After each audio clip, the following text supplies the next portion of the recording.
बिस्मिल्लाहिर्रहमानिर्रहीम। अस्सलाम वालेकुम नाजरीन, मैं हूं जमशेद अंसारी। नाजरीन, आज 15 सितंबर 2020 है और आज की वीडियो में हम डिस्कस करेंगे, जैसा कि यकीनन आप लोगों के इल्म में है कि नवाज शरीफ साहब बीमारी का बहाना बना के बैरून मुल्क मौजूद हैं। बल्कि अगर मैं यूँ कहूँ कि नवाज शरीफ साहब बैरून मुल्क मफरूर हैं तो वो गलत नहीं होगा। चुनांचे एक अदालत से नवाज शरीफ साहब को तोशा खाना रेफरेंस में बाकायदा इश्तिहारी डिक्लेयर किया जा चुका है। ऐसे हालात में जब नवाज शरीफ साहब जो है हमेशा की तरह मौका परस्ती का मुजाहरा करते हुए अपनी गर्दन बचाते हुए और बीमारी की आड़ में जो है वो वापस नहीं आ रहे, तो उनके चंद सीनियर रहनुमा और उनके वफादार हिमायती सहाफ़ी, एंकर्स और तज्जियाकार आज भी नवाज शरीफ साहब की हिमायत करते हुए नज़र आते हैं और उन्हें आज भी वो बड़ी ढठाई के साथ जो है इस नज़रियाती इनकलाबी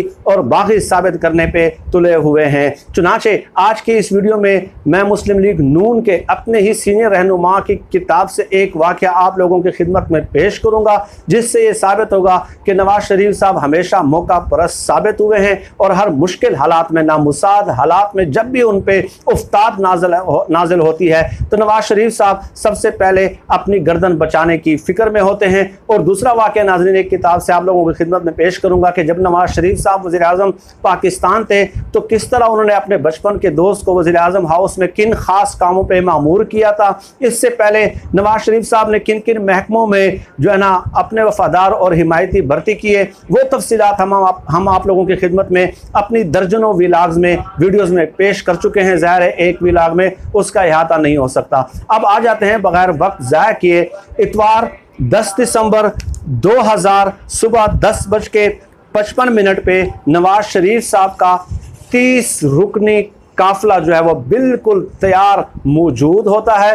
एक खुसूसी शाही तैयारा जो है वो पाकिस्तान में लैंड करता है और नवाज शरीफ साहब के ज़ाती मुलाजिमीन और ख़ानदानी अफराद पे मुश्तमिल जो है 30 रुकनी काफिला उस खुसूसी तैयारे में सवार होके जो है वो जद्दा या सऊदी अरब जो है वो जिलावतन हो जाता है। बाकायदा एक डील के तहत वो जिलावतन हो जाता है और इस काफिले में शरीफ ख़ानदान अपने साथ जो है वो 100 के करीब सूट केस में सामान भर के भी साथ ले गए। उस वक्त भी नवाज शरीफ साहब ने ये कहा था कि जी बाकायदा तौर पे एक बीमारी की दरख्वास्त दी थी उस वक्त भी, ठीक है, और वो पूरे के पूरे ख़ानदान को और पूरे के पूरे टबर को जो है वो अपने साथ ले गए थे। ये 10 दिसंबर 2000 सुबह 10:55 की मैं बात कर रहा हूँ। तो आज भी वही केस जो है सेम वही चीज़ उन्होंने रिपीट की है। चुनांचे नाजरीन मुस्लिम लीग नून के रहनुमा जावेद हाशमी की किताब है तख्ता-ए-दार के साए तले, उसमें उन्होंने एक वाक़या लिखा कि जब शरीफ ख़ानदान बाहर जिला वतन हुआ और मैं जेल में मौजूद था, करीबन 3 साल उन्होंने जेल गुजारी जावेद हाशमी साहब ने। तो वो लिखते हैं कि एक दिन नवाज शरीफ साहब का मेरे घर के नंबर पे फ़ोन आया, कॉल आई, तो वो मेरी बेटी जो है मैमूना ने वो फ़ोन अटेंड किया। तो उस वक्त मेरी बेटी ने नवाज शरीफ साहब से कहा कि आप तो बाहर चले गए, आप तो बाहर फरार हो गए, मेरे जो वालिद साहब हैं वो आपकी वजह से कैद व बंद की सऊबतें जो है वो बर्दाश्त कर रहे हैं। मेरे वालिद जो हैं वो शायद ये कैद व बंद की सऊबतें तो बर्दाश्त कर लें, जेल की सख्तियाँ तो शायद वो बर्दाश्त कर लें, लेकिन आपने जो मेरे वालिद के साथ किया कि उनको बाकायदा यानी कि उनको एतमाद में लिए बग़ैर और उनको ऐसे ही अकेला छोड़ के बग़ैर बताए आप बाहर चले गए सऊदी अरब में और मेरा जो वालिद है वो काल कोठरियों की नज़र हो गया है, तो वो ये दुख बर्दाश्त नहीं कर सकेंगे। तो उसके बाद वो लिखते हैं जावेद हाशमी साहब कि नवाज शरीफ साहब ने जो कॉल थी, जो फ़ोन था, वो हवाले किया चौधरी निसार के। चौधरी निसार फिर वो कॉल सुनने लगे तो जावेद हाशमी की बेटी जो है वो ये सब कुछ बर्दाश्त न कर सकी और वो रोने लग गई। ये हालात हैं इस शेर के, इस कागजी शेर के, इस नज़रियाती और इनकलाबी के, जो आज भी तज्जियाकार जो है ना हमारे सरों पे इनको मुसल्लत करने का सोच रहे हैं कि वो शख्स। और आगे जाके नाजरीन एक और आर्टिकल मैं आप लोगों की खिदमत में पेश कर दूँ। ये तो मैंने किताब से हवाला पेश कर दिया।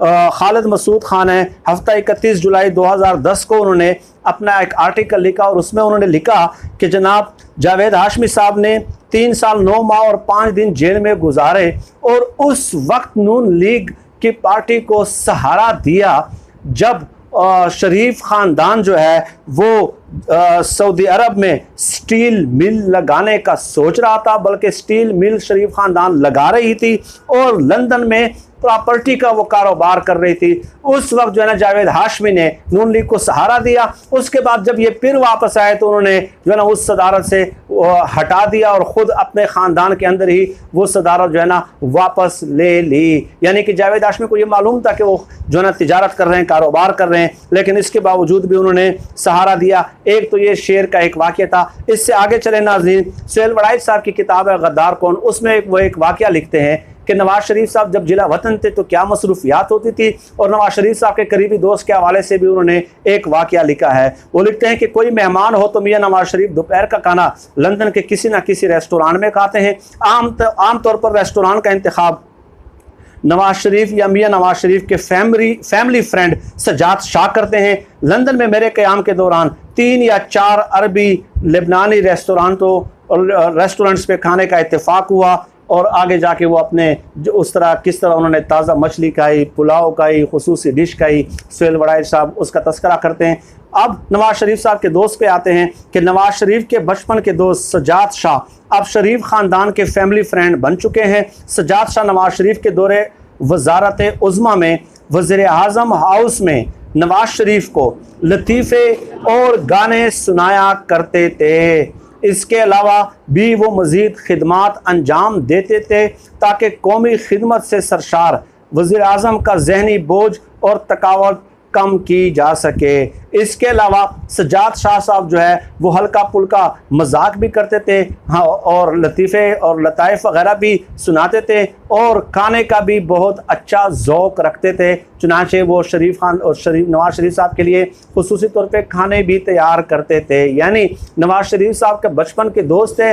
वज़ीर आज़म हाउस में सिर्फ उन्हें रखा किस लिए था उन्होंने, ताकि वो नवाज शरीफ साहब को लतीफ़े और गाने सुनाते रहें और अच्छे अच्छे खाने तैयार करते रहें। इसके अलावा और कोई क्वालिटी उसके अंदर नहीं थी। ये हालात थे इन लोगों के।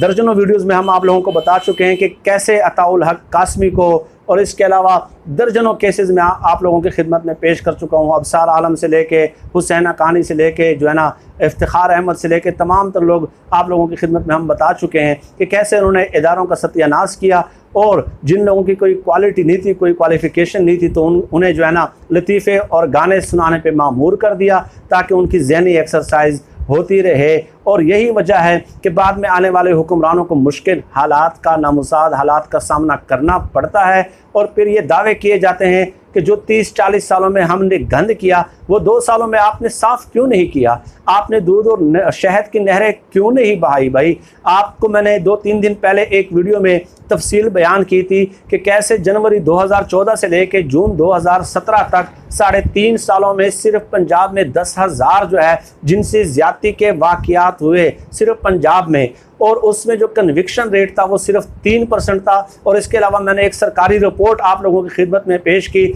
जिसमें उन्होंने बाकायदा जो है ना पुलिस कल्चर को चार्जशीट किया कि इन 3-3.5 सालों में, यानी कि 2014 से लेकर 2017 तक जो गुज़श्ता हुक्मरान रहे और गुज़श्ता हुक्मरानी करते रहे हैं, उस वक्त तक पुलिस के क्या हालात थे, कितनी प्रोफेशनल ट्रेनिंग है, कितने टेक्निकली वो इक्विप्ड हैं या नहीं है, और पुलिस कैसे इन्वेस्टिगेशन को आगे लेके जाती है। तो इन तमाम चीज़ों पे कोई तवज्जो नहीं दी गई। वो भी उस रिपोर्ट से अखज़ करके मैंने आप लोगों की खिदमत में पेश किया था। तो डेफिनेटली इन लोगों ने अपने ही वफ़ादारों और हिमायतियों को जो है वो हर जगह तैनात किया, अपॉइंट किया, और उसका जो कंसिक्वेंसेस हैं, जो बैड कंसिक्वेंसेस है, वो मौजूदा हुकूमतों को जो है वो बर्दाश्त करने पड़ रहे हैं, फेस करने पड़ रहे हैं। और फिर ये लोग उठ के आ जाते हैं, असम्बलियों में तकारीर करते हैं कि जनाब आप लोग तब्दीली 2 सालों में क्यों नहीं लाए, जो कि अवाम की आंखों में धूल झोंकने वाला एक धूल झोंकने वाली एक दलील है,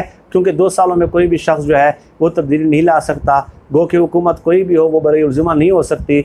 उसका काम यही होता है कि वो जो जहाँ पे सुकम और खामियाँ मौजूद हैं उसको कवर करे। But let us see what happens in next 3 years. Imran Khan साहब से हमारी एक्सपेक्टेशंस हैं कि वो इन रिवायात का इयादा नहीं करेंगे एटलीस्ट।